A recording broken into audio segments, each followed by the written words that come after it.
नमस्कार, सत श्री अकाल, वेलकम जी। कैसे हैं आप? मैं बढ़िया हूँ। आज की स्टोरी लेकर हाजिर हूँ।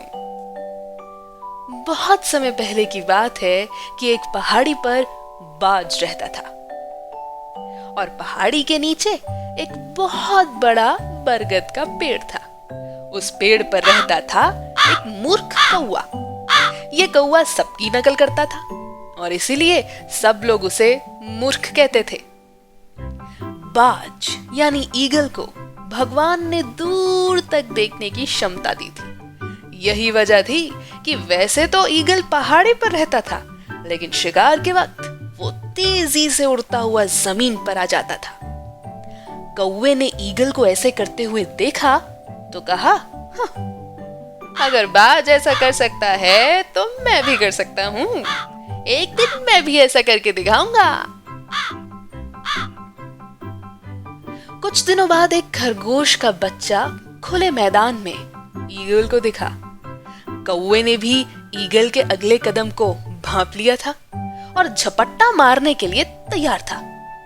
लेकिन इससे पहले कि कौवा उड़ भी पाता, बाज ने खरगोश के बच्चे को अपने पैरों से पकड़ा और पहाड़ी की चोटी पर ले गया।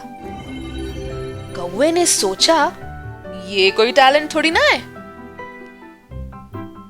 और अपने घर चला गया कि एक दिन फिर से कोशिश करेगा। अगले दिन एक चूहा अपने बिल से बाहर निकलता हुआ दिखाई दिया तो कौवे ने सोचा, अब उसके पास अच्छा मौका है, ये मौका गंवाना नहीं चाहिए। उसने जल्दी से झपट्टा मारा और ईगल की तरह ही चूहे को पकड़ने की कोशिश की, लेकिन चूहा कौवे को देखते ही दूर भाग गया। और क्योंकि कौवा तेजी से आ रहा था, खुद को रोक नहीं पाया और जमीन पर धड़म जाके गिर पड़ा।